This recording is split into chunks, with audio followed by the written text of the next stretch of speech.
नमस्ते मंडळी. तर तुम्हा सर्वांचं पुन्हा एकदा स्वागत आहे माझ्या न्यू ब्लॉगमध्ये. तर आता आम्ही चाललो आहे दर्शनच्या बड्डेला. तर दर्शनच्या बड्डेला जायला आम्ही सुजलला घ्यायला गेलो त्याच्या घरा.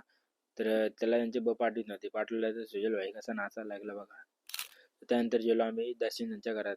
तर त्याला जोरान केजीतच आणलेला. तर झोपलेला झोप मोरली त्याने. तर त्यानंतर निघलो आम्ही तन्मय संचित जायला.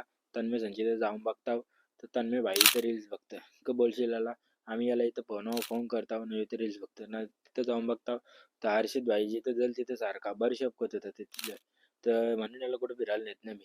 तर निघलो आम्ही केक कट करायला जायला. तर केक कट करायला त्या अथर्वनी तन्मयच्या गाडीचा सीटच तोडला. मग जेवलो आम्ही ओ शेट चाय.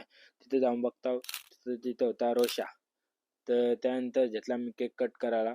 तर तन्मयने केकावर नाव कडकलेलं बघा दर्शन नारल्या. तर तन्मयची कला वेगळीच आहे. तर त्यानंतर निघलो आम्ही दुसरीकडे सुजलबद्दल तिथे केक कट करायचाच नाही. मग निघलो केक कट करायला गेला तर बॉक्स भरलेला आहे.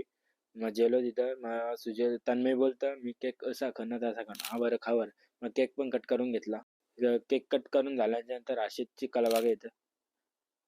नंतर तन्मयनी आणि सुजलनी केक घेऊनच पळालेले. काय बोलशील यांना?